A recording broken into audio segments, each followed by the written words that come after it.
Panibagong araw, panibagong good day, at welcome po kayo dito sa ating Thanos Ink Tattoo. For today's video, magtatattoo tayo ng isang compass with map sa chest ng ating bossing. Si bossing nga pala isang seaman, kabababa niya lang sa barko. Umuwi daw siya ngayon kasi graduation ng kanyang mga anak. At kahit limitado lang ang oras ni bossing, sinubay niya pa rin ang pagtattoo session. Bali halos isang taon ko nang kausap si bossing tungkol sa design na ito at kaya grabe ang excitement niya. Pansin ko kalimitan sa mga seaman ang pinipili nilang design sa compass, mapa, Poseidon, lighthouse o barko. Mga simbolo ng paglalakbay at direksyon sa buhay. Pero si bossing ay nagpa-customize ng design niya. Gusto niya daw lagyan ng mapa ng mga napuntahan niya at lagyan ng compass. Sa loob ng compass, ilalagay yung tatlong pangalan ng anak niya at syempre hindi mawawala si Mrs.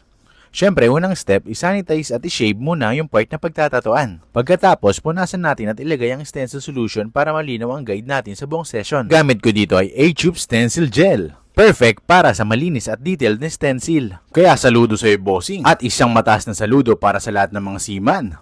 Kayo ang mga tunay na mga modern day heroes na nagsasikripisyo, lumalaban sa alon, at nagtitiis mawalay sa pamilya para sa magandang kinabukasan.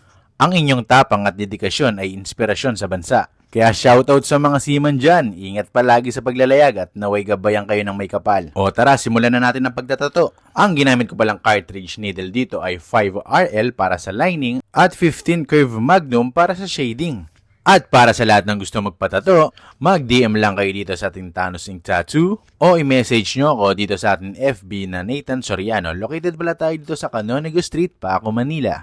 At kung gusto nyo ng discount, huwag mahihiya. Mag-PM lang sa akin mga boss at madam. Don't forget to like and share. At syempre mag-subscribe. Kita-kits tayo sa mga susunod na ink sessions natin mga boss and madam. Ang tattoo ni bossing ay isang mark of love, journey, and sacrifice. O siya, wag na natin patagalin. Ito na ang final look ng ating tattoo.